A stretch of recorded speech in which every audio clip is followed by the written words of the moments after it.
What's up, wrestling fans, trading card collectors? Welcome to another episode of Wrestling with Cards. It's officially WrestleMania season here on the Wrestling with Cards YouTube channel.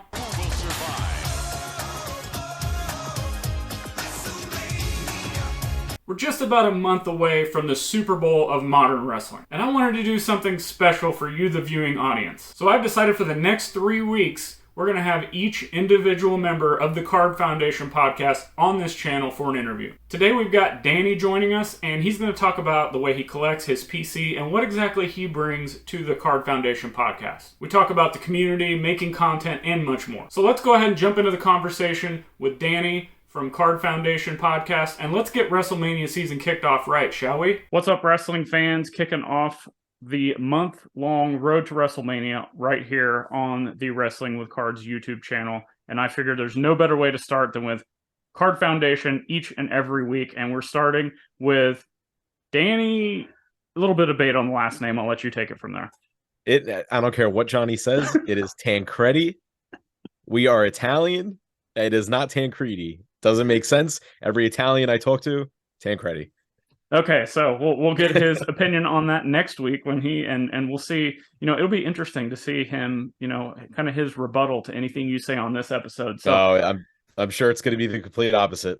And that's you know, we're going to talk a lot about entertainment and what you kind of bring to the Card Foundation from an entertainment perspective, and obviously this show is going to lead into that and be entertaining as well. And you know, you've talked about it before on your show and on other, you know, social platforms or whatever, just kind of your origin story. So start over, because this is the first time that you've been on this channel, because the other two were on the channel like a year or so ago, or I guess it would have been 2 years ago when we did the virtual wrestling con, and you big timed us. So you were not able to get there. So. I forgot what I was doing for that. I think I might have been like either away for work or I was running around with the fiance at the time, so it was probably one of those two things. But well, in the grand scheme of things, that's probably more important. But we're finally here now, so for anybody that most people watching this are probably familiar with you, but maybe they're not familiar with the origin story. So take us back to how you got into the hobby to begin with. Yeah, so for me getting into the hobby, it was being a just crazy wrestling and crazy sports fan ever since I could remember. My father and my mother even were big baseball fans and basketball and football, and they just love sports in general. So I got to give my credit to Johnny for getting me into wrestling. So my roots are during the Attitude Era. I was born in '94. So being a 4 and 5 year old in '98, '99, one of the greatest times in wrestling history to be a fan, it definitely captivated me at a young age. So I was one of those kids that it didn't matter if WCW was on, WWE or WWF at the time. I was just watching no matter what, and I couldn't get enough of it. I loved the NWO. I loved The Rock. Those were my guys, and here I am today, still watching at 28 years old. So it seems like the people who were either born at the time in the 80s when it was booming, or born in the like time where they could experience it in the late 90s, like those two fandoms seem like if you were born in that time period where you could watch either or both, like that seems to be the biggest wrestling fans, that even more so than some of the fans today. Yeah. And I think it just goes to show, like, I mean, as popular as it was in both of those eras, it's like, how could you not watch it? It was pop culture. It was mega stars. I mean, even the stars that were around in the 80s and the Attitude Era, they're still relevant today, you know, in 2023. So it just goes to show the popularity of how it's stood the test of time.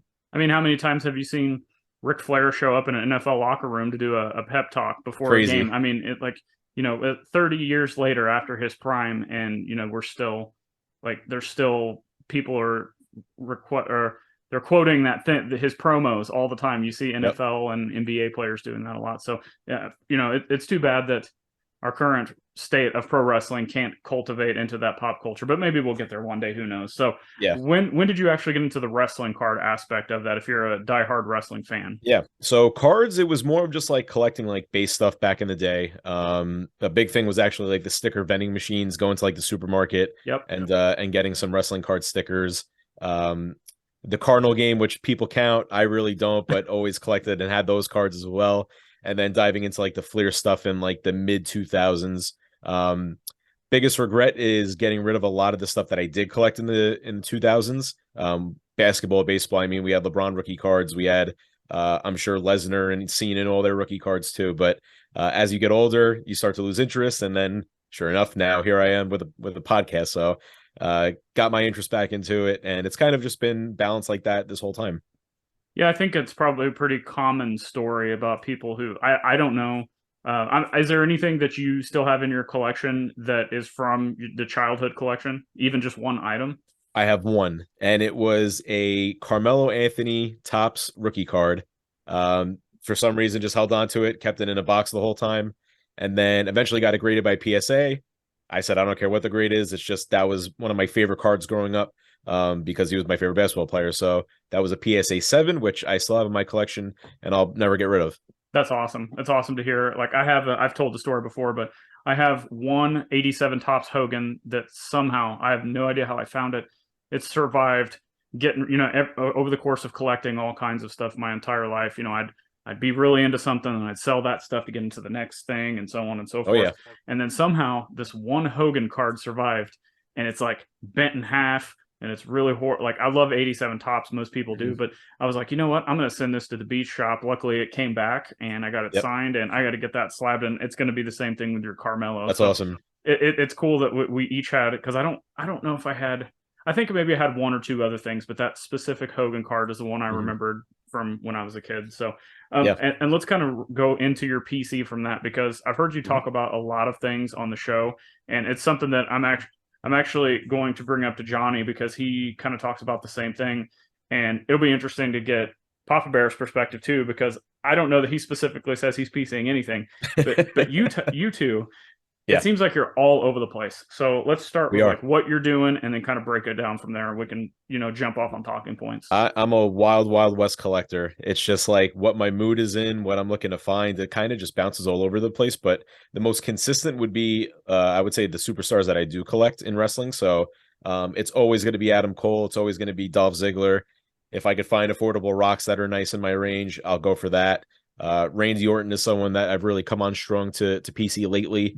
And I'm starting to dive into new people. Seth Rollins, MJF, because he's a Long Island boy and he's actually from my town. So it's pretty cool to have that connection there. And anything, Major Wrestling Figure podcast. So Brian Myers, Matt Cardona, when they do their indie releases and some of the stuff that they put out, I definitely will grab that too.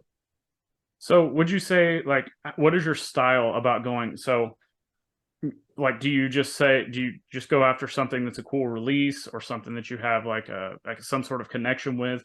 Because obviously with collecting that many people, it's not like you can go after all of their top tier stuff or become like a super collector filling out rainbows of that stuff. So what is your approach when you actually want to collect that many people? Like, how do you go about it? It's a mess. It's usually like just typing their name into eBay and just seeing what's popping up. Usually I'll start with value high to low, just because I want to see what some of the high end stuff is out there. Maybe I have similar cards that and say, all right, is this really worth this much? Go check some sold listings and see if it's comparable. But I'm very strict in, holding myself to not just purchase something because it's there. For example, there's one of one Dolph Zigglers out there that are just floating there that it's not in my price range. So you know what? I'm going to hold off. I'm just going to wait it out. And if someone does buy it before I do, it's probably going to a good collector. So I won't hate on it at all. Same thing with just some of the other wrestlers that I collect. And even when I do baseball and some of these other sports, same thing. I kind of keep it very disciplined to knowing what I want, getting it in the range that I want, and then if I pull the trigger, let it pass. But usually I do box break as well. So when a new wrestling product comes out, I'll always rip. And I kind of want to get the cards in hand before I make a judgment on, do I want to dive more into this set? Was it a fun open? Was it kind of crappy open? And then from there, I could work into my subsets and who I collect within those sets. Do you have more of a, like, from your collecting style, are you more going after certain cards with certain talent, or do you like certain sets? Because I know that collecting, like, maybe not like master set collecting, or like, base set collecting, the complete thing.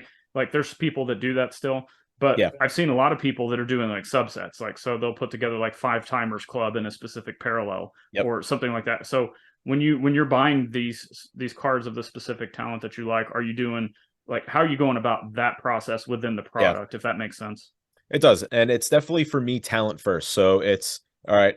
Dolph Ziggler is my main PC in wrestling. He's actually the one that got me back into wrestling.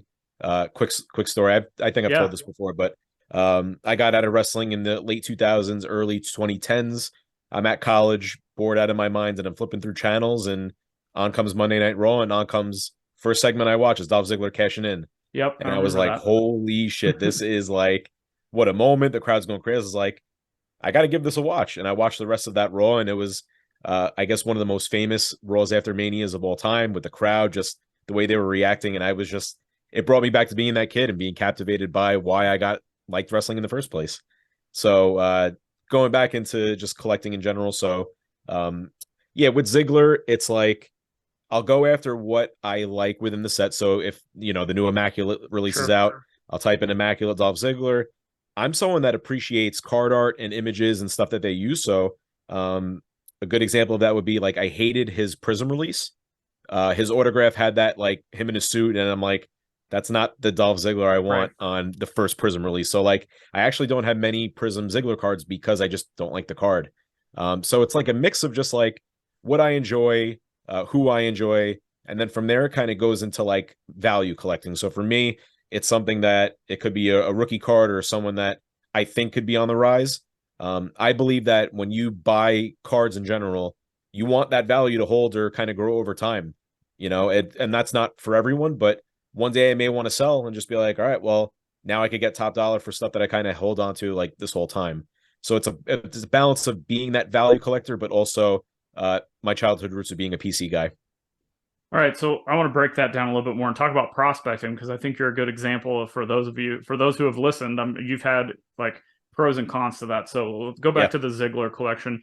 Yep. So because I have the same thing on, like, I have to be completely honest with the Karrion Kross stuff, or we Mhm. see other people that collect a talent that you're a fan of for whatever reason, but it's not a Roman Reigns, Seth Rollins, Hulk Hogan, Ric Flair. So Yep. like, what is the I understand this, but I want your opinion based on some people who may be watching this that are, they're struggling. Like they want to go out and buy, a talent from NXT because that's their favorite person for some reason, but they can't justify spending the money, just kind of like you Right. said, because they think of it more so as, well, I don't want to waste my money from an investment perspective, but I want to collect it. So Yeah. like, talk us through the process of how you continue to go after and collect Dolph Ziggler, even Mhm. though like you're getting good deals on the cards for the most part, I'm sure. But Yep. I'm sure it's kind of a confusing thing what I'm asking, but I Yeah. just think that a lot of people want to collect their guys or girls or whoever, but they just don't want to spend the money because it's like Right. we're taught in a vacuum by the hobby as a whole anymore that if you're not buying the right people to flip it, then it's not worth your time, which is not true. So Yeah. So I'll split that kind of into just two parts. The first being like, it would suck if you got into wrestling cards and your favorite wrestler all your life is like Hulk Hogan. yeah, It's like, where do you begin? I mean, you could start with collecting just base stuff and stuff that you could get that's affordable. But then when you want to get into the big boys, it's like 82 Wrestling All Stars is probably the most famous card of all time, that Hogan card. How do you all of a sudden spend that much when you don't want to? So it takes time. It's like vintage, like you want to go on a vacation, you got to save for it. It's like, hey, yeah, put away, $20 every week until one day you're gonna have the money to get that card if you really love that card and you really love collecting, and you'll get it one day. It's kind of like a slow race. mm-hmm. That's not my style of collecting. It's, of course, I want to get as many cards of my favorites as I can, but at the same time, sometimes I don't justify spending $500 or $1,000 on a card, so that's not Right. within my means. But one day I hope it does drop and I could get my hands on it. It's just I then try to like focus on different things. So like if that monster Ziggler card is out there and someone's asking $1,000 for it, all right, well, I bet there's Adam Cole cards, out there that I like that I want to collect. So usually with wrestling fans, it's like you have multiple favorites and you could always dive into it and collect no matter what. Yeah, and I think when I'll get your opinion on this too, like with Cross stuff and Ziggler stuff, we'll just kind of compare the two. I Yeah. think it's been fun for me to get some of like two things. It's been fun to have so much of the stuff to say like I pretty much have the best collection of this person's stuff, so that's a Yeah. cool feeling.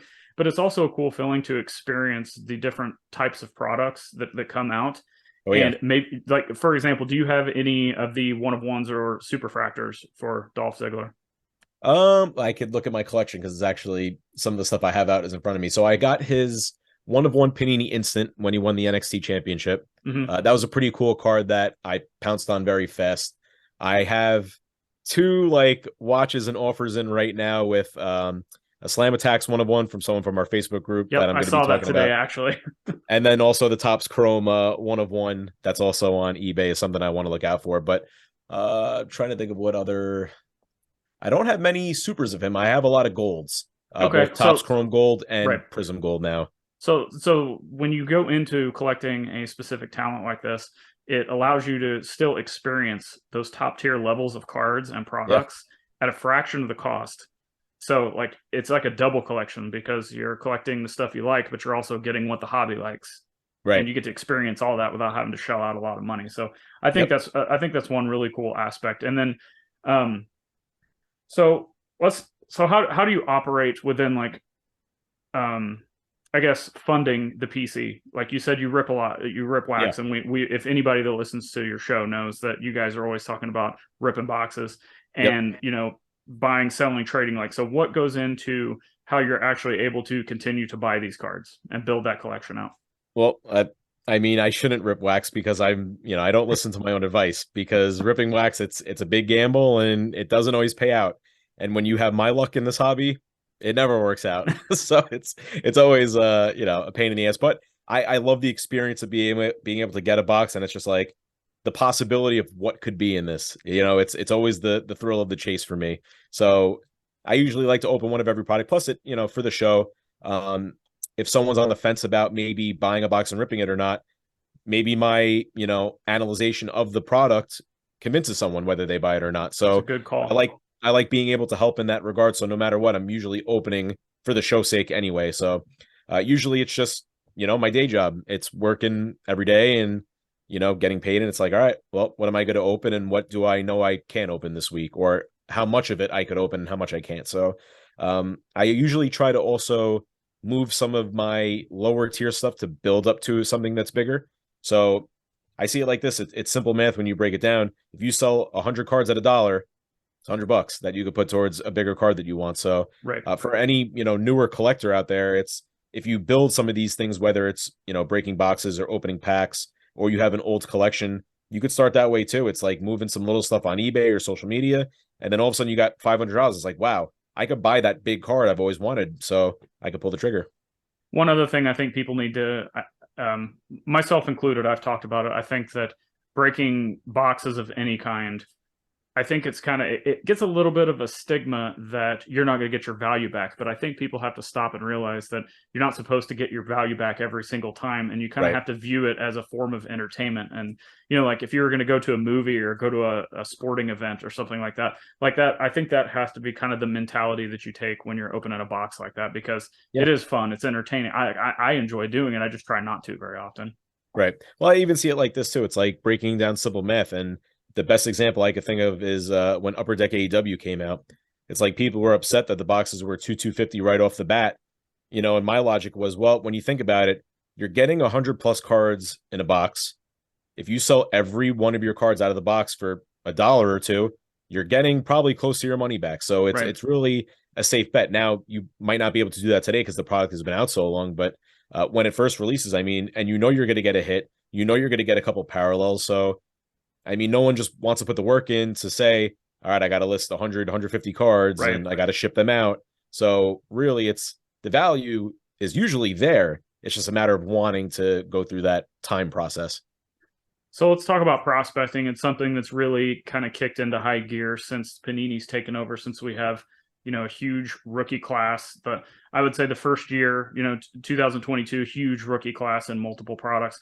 And then Yeah. this year, there's still names that people are wanting the first time in Panini products, and having that rookie shield, no matter which product you're, whether obviously it's Prism is huge, but no matter what product you're picking, if it's got that rookie shield, that makes a huge difference for wrestling fans. So prospecting is getting bigger and bigger. However, Yep. I think your story with your Velveteen Dream experience is a prime example of what could go wrong. And then after you explain that for anybody who hasn't heard, Yeah. you can just make it a quick story if you want. Yeah. Sure. How's that, like, have you been trying to sell those? Like, I want to hear what you're doing with that stuff after the kind of fail, because I went the other way and I was, Yeah. when I was collecting cross, or I bought cross stuff to try to prospect, he gets cut. And I was like, well, I'm already having fun trying to put these rainbows together. I'm going all in. And I Right. just like to hear your perspective on the whole situation. Well, Velveteen Dream is that's a tough example, just because when you hear some of the stuff go out, it's like, well, I can't, morally I can't do it. So I actually ended up tossing like 99.9%, and the reason why I didn't toss the 0.1% is because uh a buddy, Mike Frias from our Facebook group Hmm. at the last card show, gifted me a Velveteen Dream card, which Yep. I still am holding on to. But funny story about that is the card was from NXT 25 and I was there. So I'm like, I gotta keep that card. Like that's kind of sentimental in a way. So Right.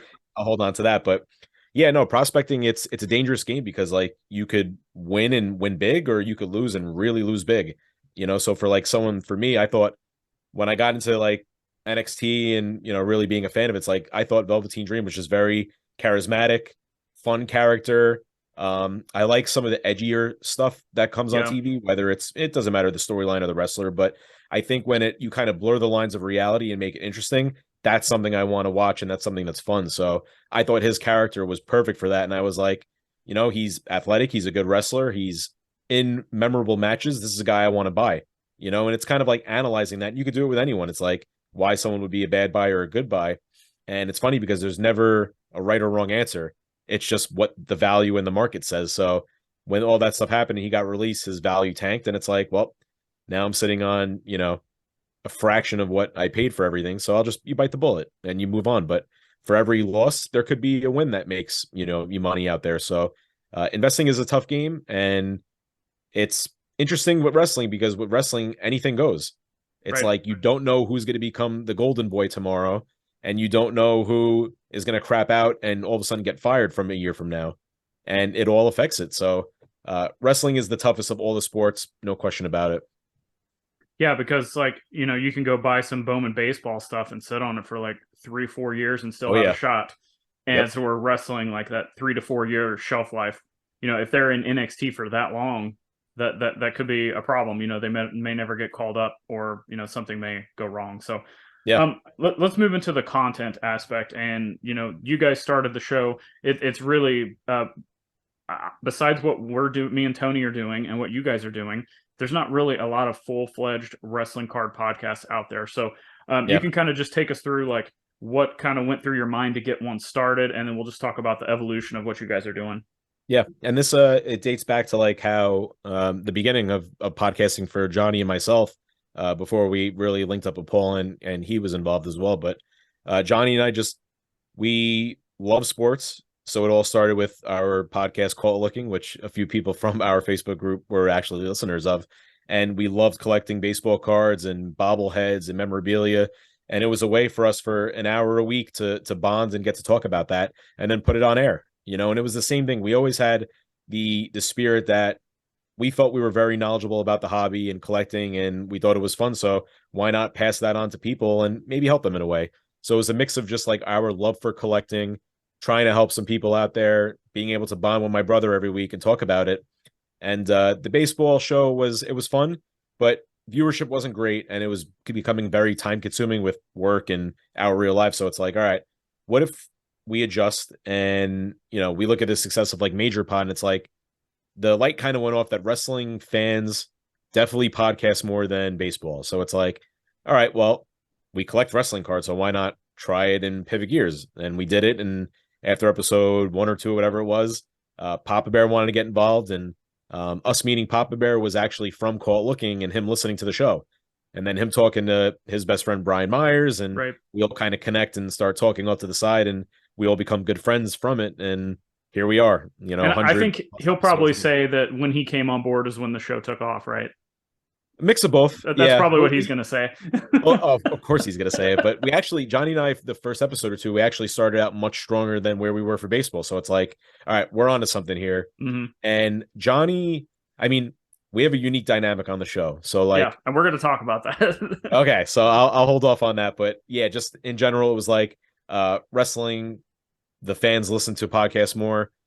We definitely want to continue to podcast because we enjoy it, and it's a hobby of ours other than collecting now. So Right. all three of us connected, and then here we are. Yeah, wrestling is such a diehard thing compared to sports. Like, I just feel like wrestling fans are more willing to put their dollars where their mouth is from a fandom perspective. Oh yeah. And you know, you don't see that, I don't think, as much with sports, like that, you know, people, you know, jump from the bandwagon team, you know, the team doesn't look like how many Eagles fans probably now are just like throwing their stuff away and jump into the next thing. So it's that kind of thing. And like with wrestling, like, you know, maybe they're the huge AEW fans, but then they switch to like GCW, but then maybe they want to go to WWE or something like that. Yeah. And it doesn't matter because they're all supporting the same thing. So I'm with you on that, like, of how like supportive and just wrestling podcasts have exploded, because when you, you know, when you stop and look at a lot of like sports card content, which we'll talk about that in a minute too, there's nothing that's like zeroing in on a specific niche of a sport. I agree. Yeah. You know, it's kind of like, well, here's the top sell basketball and this baseball product came out and here's this Pokemon. Like, it's just kind of a weird thing. So when I saw you guys doing that, I was like, okay, I'm already going to be a fan of the show. And then I started listening and I'm like, this is completely different than, you know, I feel like there's in the wrestling car community, many people are just like, they want the facts, they want the cards, and that's kind of all they want to hear about. But what you guys are bringing to the table, and I'm mainly going to credit you for the entertainment aspect, is like, you know, you're like, I feel like the dynamic you're bringing to it is you'll just speak up when something needs to be said, whether it's right, wrong, and different, whether you want to argue something, the jokes that go on, the banter between all of you guys, and like, I feel like Johnny maybe tries to get you guys back on track, and then like you guys are going off the rails again. And then we've got Papa Bear coming in talking about the latest products that he's ripping, and you know, supplying, which we'll talk about the group too in a minute, but supplying the Patreon group members with product and availability of being able to be involved with what you guys are doing. So that was kind of my initial thoughts. So wherever you want to go from there on that. Yeah, so it's funny because like crossing over from baseball into wrestling podcasting in general was like, it was very refreshing. So it's like wrestling fans have been, and I would say wrestling card collectors who have been doing this for a long time, were very welcoming of the show, which was fantastic. It's like we would be on call looking, we would have a take, and it's just like someone would just go shit on us for no reason. And it's like, all right, dude, like whatever. You're entitled to your opinion. I'm entitled to mine. You don't got to act the way you do. But because I'm very much like, I won't shit on anyone for any opinion out there. It's, you know, whether I agree with it, whether I disagree, you accept it. And if you want to debate it, you could talk about it and then move on like adults. So I'm very under, like, that's how I operate just in life in general. So coming over from baseball, it's like the baseball card collectors, football, basketball, they're all very cutthroat. And they're all, I shouldn't say they're all nasty, but there are good people out there and there's a lot of shit people out there. When we started focusing and really honing in on wrestling cards and their collectors, breath of fresh air. And we always say on the show that wrestling card collectors within the hobby are some of the most generous people. They'll hook each other up in their collections, friendly and accepting of the podcast. And it was funny because at first we felt when we got into wrestling card podcasting, you were the only one really doing like the YouTube content weekly. And then you, I think, started your podcast like a week before ours, the audio stuff. So it's like, you know, we never even like competed with us. It was always like, oh, cool, there's another wrestling card podcast. The more, the better. The more content that's out there. We still need more, because I was expecting, like, we did our stuff. You guys started doing your stuff. A couple other people started doing theirs. And then I'm like, okay, we're like, let's keep it going. And it just kind of feels like we've kind of hit a wall as far as like new wrestling card content coming out. But sorry, keep going. No, yeah. And it's funny too, because like there's the old heads of the hobby too. And there's people that have been consistently collecting wrestling cards way longer than we have. Sure. And when we got into it, it's like, who are these guys and what are they talking about? And but then it's like, no, they're cool with us. Like, do your thing and we'll support you and we'll listen. So it's like, it's kind of been cool that that's been like the vibe when we first started to where we are now. And there's haters anywhere really in life, but like in wrestling cards and the podcast support, I can't think of anyone that really is like that. So that's been the most fun part of doing this the whole time. And then, you know, when breaking down the actual show, Johnny, Papa Bear, and I we're all so different. You know, it's like, we each complement each other very well, and we give off, you know, good vibes, good energy. That's just who we are as people. So like for Johnny, he's very like he's a tight personality. We call him an old man because he's like he's in his ways and he likes to enjoy himself and have fun, but he's very much like, guys, this is a show. We need to be serious. This is a real podcast. And like you got me and P Bear like kind of joking around and goofing off. I'm like a balance of I would say Papa Bear and Johnny. Like, I take the podcasting serious. I want to put out good knowledge out there. I study, I work hard on the craft and what I like to do, but I also like having a good time. So Right. like if Papa Bear wants to dish it, he better bet his ass that I'm going right back at him if we're going to talk about it. And then Papa Bear's just he's a funny dude. He could crack you up in a split second. He's definitely like I would probably say he's like the fan favorite of the show because he brings so much entertainment and he's hilarious. But when you come together as a group, like we just all mesh so well. Yeah, and like I said earlier, you guys everybody's got a different like personality, but when you bring it all together, it just works. And on that aspect, like what do you feel is important when you're putting out the content? Like what do you not from a selfish perspective, like what you want to say, but from a listener perspective, what do you think, like when you guys put the show together, that the collectors need to hear from a content perspective? So when you're sitting down to record, what's the goal to get out to the listeners? It's a mix of we want to make you smile and have a good time listening to the show, but also let's learn something, whether it's something about investing, whether it's debating, a rookie card segment. It's become like just, again, I say wild, wild west. It really is. Everyone's got their own opinion, and we just try to bring the facts to it and make it work. And we'll let the viewer kind of decide if, what's the rookie card, or, hey, are they, is it real about, investing in Prism Golds? And, just, you could debate a number of different topics, but we kind of realize that we have to have an entertaining show. So when we all break each other's balls, it's like, yeah, it's in good spirit, but if we're making ourselves laugh, the viewer might be laughing too. So we know that if we could leave them laughing and enjoying the show, they're going to want to stick around. And then from there, it's like, all right, now we could get into the meat and potatoes. We could talk about eBay sales. We could talk about the latest hobby news. We could review sets and the new releases. And I like that the people within the wrestling card podcasting and social media world, it's like we all have our own little take. Like we're very focused on, the modern stuff that just comes out. We're reviewing it and we're talking about it.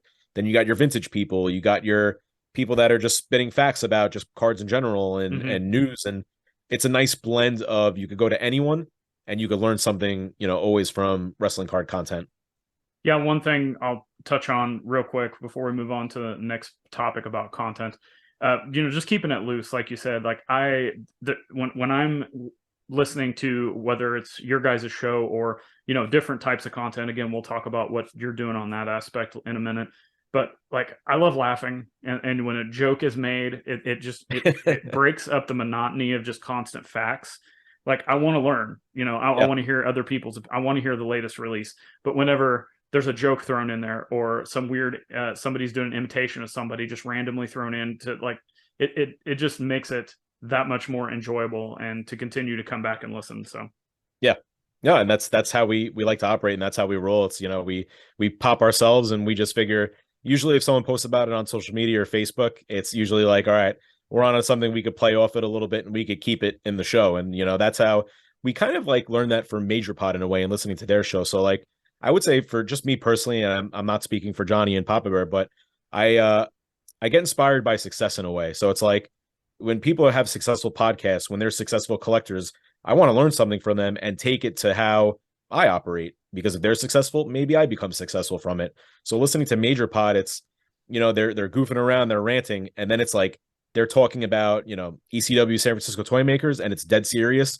And it's you're learning about stuff, you're learning about a collection or figures or whatever, and it's a legit show. And I try to take little things from just all different types of people and incorporate it to what we're doing, because I know if someone else is successful, I want to play up to that too. So I operate that way. You mentioned Major Figure Podcast, and you mentioned community and success. So let's start with the content perspective. You obviously listen to those guys, but what other content are you listening to? Because I've been a proponent from the day, like I would say the day that I started putting out content in general, it was inspired by other content creators in sports cards and business work, like music, whatever it was, that I could say, okay, I would like to do this for wrestling. Take a piece of this and a piece of this, and kind of like what you said. So what are some other content that you're listening to, and how has that helped you within wrestling cards or the content that you guys make? Yeah, for me, it's mostly I'm following along on social media. So when I do listen to podcasts, I got a solid rotation of like Major Pod, I'll even go back to my own stuff just to see if there's anything I could, improve or critique of myself and say, hey, how can we make the show better and what needs to change? So I'll even listen to myself, and I cringe listening to myself. So not always the most fun, but yeah, it's mostly just going on social media and Twitter. I enjoy, learning about, reading and pictures and different things that just random people are posting about. And it's like everyone's got their own little niche. So it's nice to be able to just know certain faces and say, all right, I could follow along his tweets and I could learn something, or I could enjoy something that they're putting out for their content. So it's really, I mean, I could go through a whole list of wrestling card collectors that I read their tweets daily, and it's, maybe not a reposter or a favorite or whatever, but I'm definitely reading it and I enjoy it. It's part of why I love this hobby in general, is the passion that other collectors have that I also share as well. So, we're all a bunch of like-minded people, and sure, we all collect differently. We all have different PCs. There's people that just invest, but it's still at the end of the day all under the hobby umbrella. So that stuff is important to me and stuff that I like to follow along to.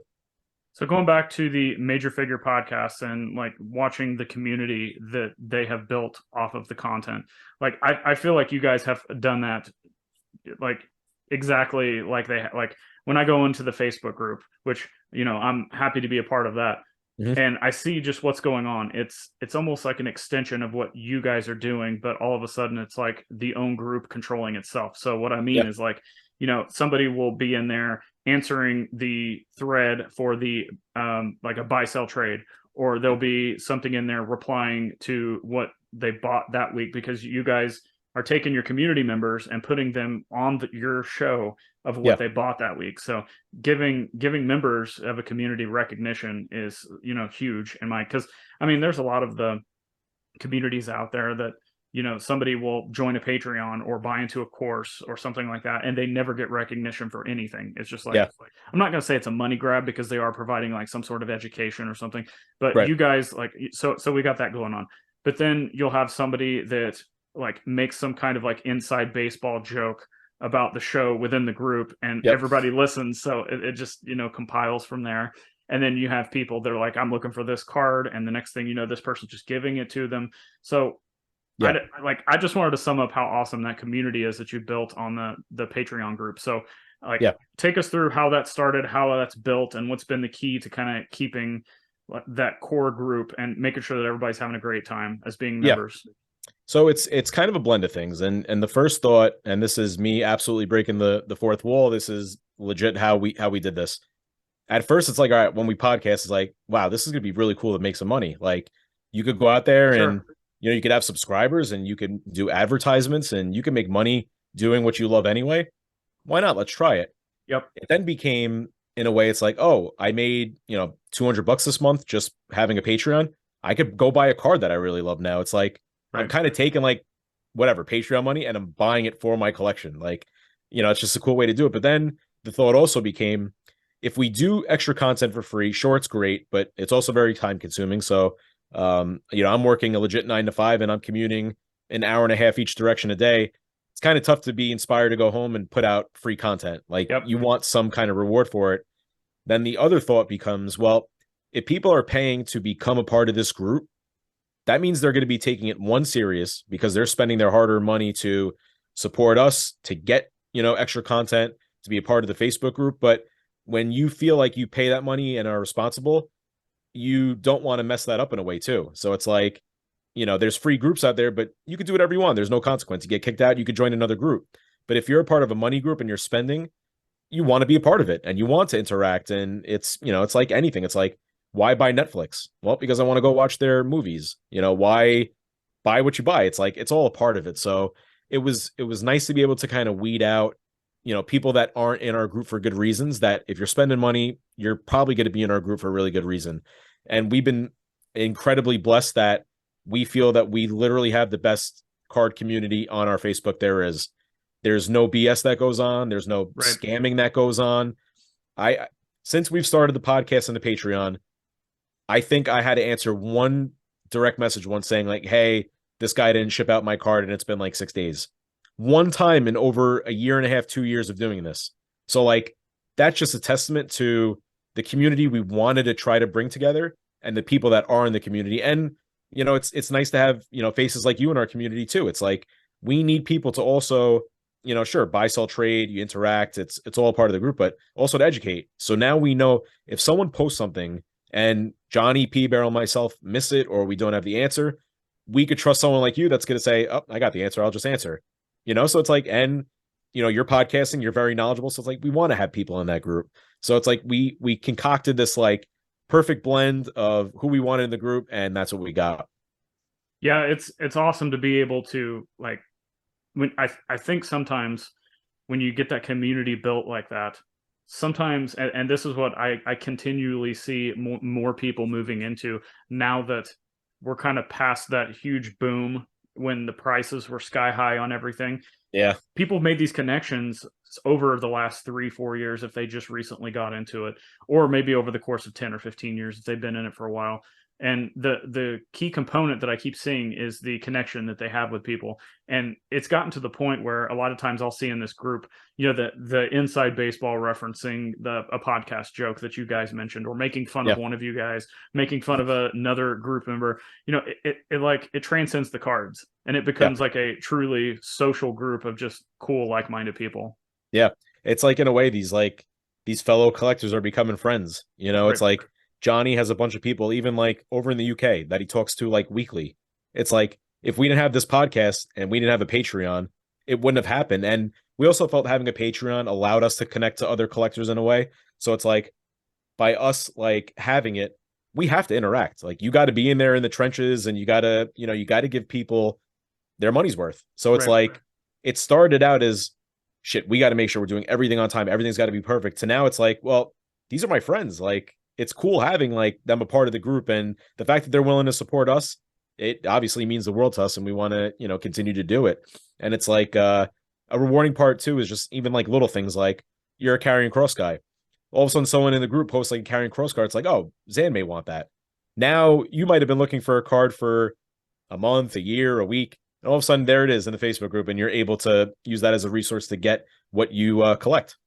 Also helps with you guys breaking that, who wants what. So if that's pulled, this person will immediately be interested. Or maybe somebody buys into a bunch of spots in a break and they don't like any of the cards, but they know somebody who will just like I buy in bulk all the time. So if anybody ever gets a whole bunch of stuff they get in a break and don't want it, I'm your guy to buy in bulk. But like there's always, when you get the community like that, there's always answers to the questions. There's always somebody willing to buy or sell cards. It's just like those tight-knit communities like that are awesome. So a couple more questions and we'll get out of here. So where do you guys see, because I feel like you guys touch on the vintage, you touch on the 90s stuff, you'll touch on mid-2000s, but the focus tends to be, and this is not a bad thing, so don't take it like that, is on ultra modern. Like, you guys are, like, in my opinion, you guys and Adam are like leading the charge for ultra modern. And what's the latest release? What's the odds? What is the product? Like, what is screwed up in this? Why is it delayed? All these things.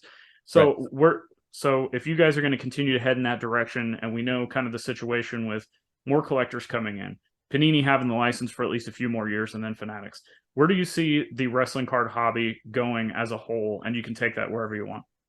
Yeah, I mean, we would love it to be as taken as serious as other sports. I think that's a big thing for us. It's like, baseball, football, basketball, they're easily the top three. It's what everyone goes after. But then you think about, like, all right, Pokemon might even be bigger than those three. So it's like, why is Pokemon bigger than those three? And it's fake animals and dragons and whatever you want to call it. But wrestling isn't, and these are real life people. Like, sure, it's a show and it's choreographed, but it's legit television and it's enjoyable to watch. So it's like, why isn't wrestling is taking as serious as those other sports? So for us, it's like, all right, that's part of the promotion of the hobby. It's all right, we're trying to attract new faces, new people to the hobby to be able to enjoy collecting with us. It's also, we focus on the ultra modern because that's the time we're living in. We're living in the now.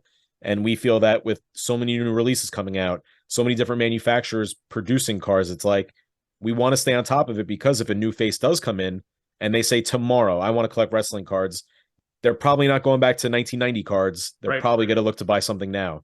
So it makes more sense that we focus on that a little more. But we also recognize that there's other people in this hobby that are perfect for that. So it's like someone like a David Peck. Guy knows a million things about all different vintage sets, vintage collections.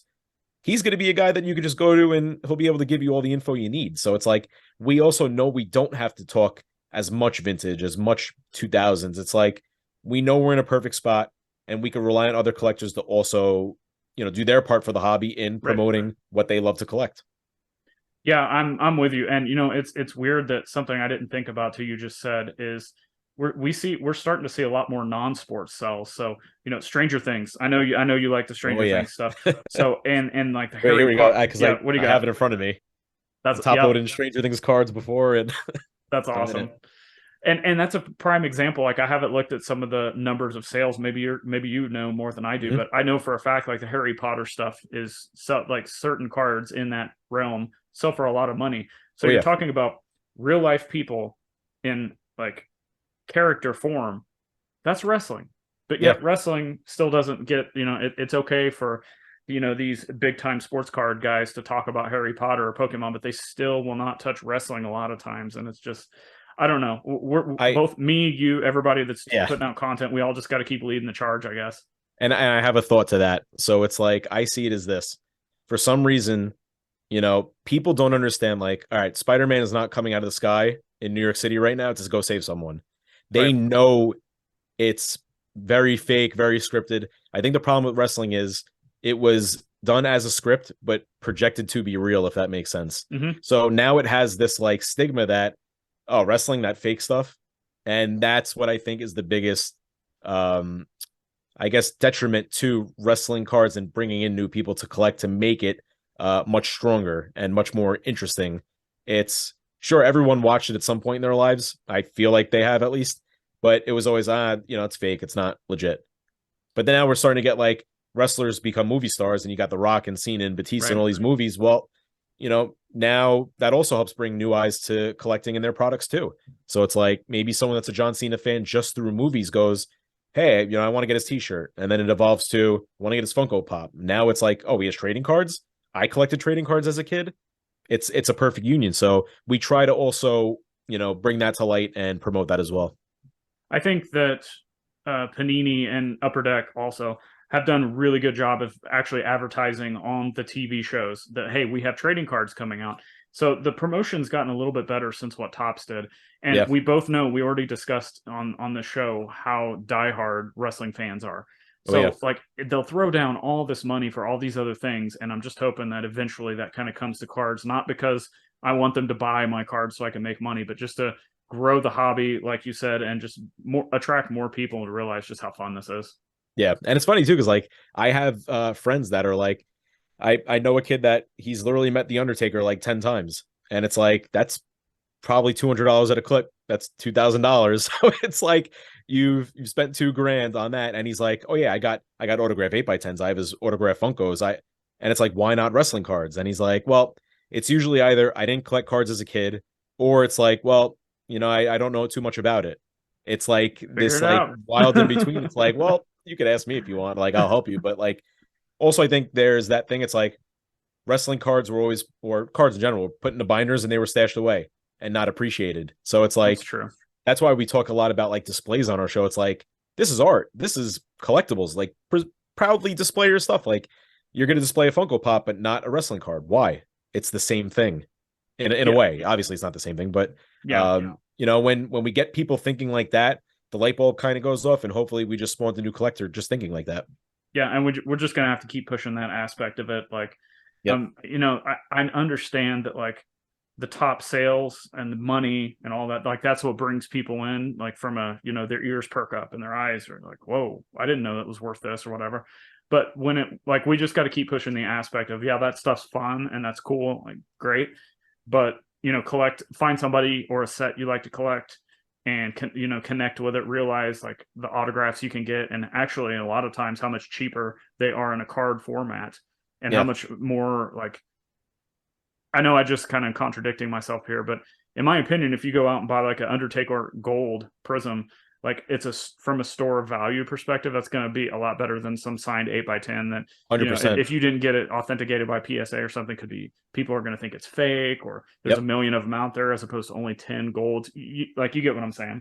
Right. Yeah. There's definitely more room to grow in your I mean, it's not, in a way it's investing. When you buy, to me, when you buy something and you own it, you invested into it. I don't care if it's a house, a car, cards, that's your hard-earned money, and you just purchase something and you own it.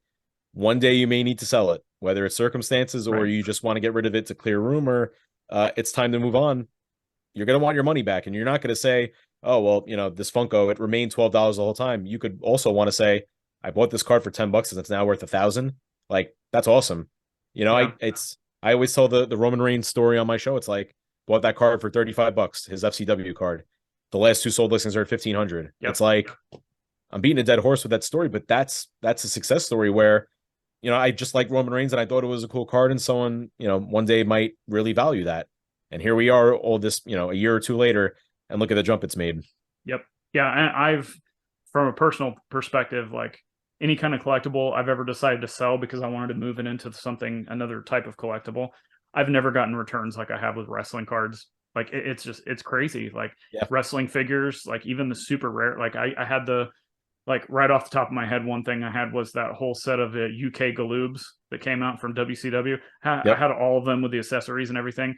And that's like one of the big chases for figures. But like one of those figures is not even what like a Roman Prism Gold goes for. Do you know what I'm saying? Like, so it's just crazy. But last question as we kind of close out here is, what is one item that you have in your collection? And it could be a card, it could be a figure, it could be whatever it is. As we're in WrestleMania season and we've got weeks leading up to it here, what's an item that you own that represents the connection with a specific moment of your favorite WrestleMania, or something personal for you that has to do with WrestleMania? Wow. In terms of WrestleMania, now, see, it's nice having my cards on display because I could just look right up, just view around and see like what I like, what's special. I mean, I guess it would be my Roman stuff. And it's Roman because it's like the guy's in the biggest storyline in the past like 20, 30 years, and it's all going to come to a full dead stop, or, I might carry on after WrestleMania, but that's the moment where everyone's saying, well, he's probably going to lose the belt and this is it. And we could say, all right, Roman, you had a hell of a run, and now we got a fresh face in there in Cody Rhodes. So it's like, it's cool looking at my Roman collection to see the past year of what I've added and to see how much it's kind of grown in a way. It's like there's cards I bought slab, there's rookie cards. I got like 10 of those 2013 Topps WWE cards just chilling. And I graded some, and I've kept some, and I've moved some. And it's like, he's the biggest star in wrestling right now. I don't think there's any debate. So to be able to have some of his auto cards and just cards in general, I got in at a good time, and that's the kind of like, I guess, coming full circle to what we talked about before. It's like, when you start getting into wrestling cards, who do you buy? How do you build your collection? How do you gain money from this? It's like, you do that. You find someone that, hey, maybe they blossom and they become a megastar one day. Someone it could be right now is like a Grayson Waller. Right. His stuff is it's not expensive. You get autos of his for 20, 30, $40. He's a hell of a character though. And he's making waves, and he's feuding with Shawn Michaels on NXT TV. It's like, this guy could be a megastar one day. And his stuff is good product that came out. He's in Select. He's in, Prism. He's in regular flagship NXT. It's like, this is the time. And it goes back to prospecting. It's like, we're tying everything together now for like the grand finale. Yep. And it's like, now's the time to get in, because when he's the main event of WrestleMania at WrestleMania 45, and he just went on a 1 year, 2 year title reign, it's like, it makes it more rewarding. And it's like, all right, I got in early, and now I've seen my collection grown in value. It's grown in the amount of cards I've gotten of him, and it's fun to watch. And now you get your WrestleMania match, and you get to have your collection with it, and you just become a fan that way. That's awesome. What a great way to close it. Let everybody know where they can find you. And first off, we'll have the links to the podcast below in the show notes so everybody can check that out if they haven't already, which, come on, if you're watching my show and you're not listening to these guys yet, what are you doing? But go ahead. Yeah, and I'm sure it's the same way around. We hope that the people that listen to our show also listen to yours, because again, the more content, the better. And we greatly obviously appreciate what you do, and having the podcast, having the YouTube channel. I keep poaching people from the Facebook group and being like, come over to my channel for an interview. No, please do. And we love that, because it's like, now all of a sudden you bring someone from our Facebook group to your channel as well. It's like, they feel like the star of the show and they get their moment. And that I feel like we need that though. I feel like more faces, more opinions, more different styles of collecting. Yeah. And you never know who you're going to come across. It's like, you might find someone in the Facebook group that has this like massive. I'll give Dave Nagel as an example. He has a massive Big E collection. It's like, dude, look at some of the cards you have. Like, this is really cool, and people need to see this. Let's highlight them. So that's why we talk about a lot of different names on our show, and we're glad that you're also could be involved in that and have stuff for your show as well. All right. Anything else you want to talk about before we get out of here? I mean, I could go on for another 5 hours, but I could always talk about this stuff. So it's, I appreciate you having me on and having the boys on as well. And we're great fans of yours, and we appreciate it's not easy being able to sit on, after a long day work, go on Twitter and just post about wrestling or do a YouTube video. It takes a lot of work, and it's tough at times. Sometimes you don't want to do it, but you have to.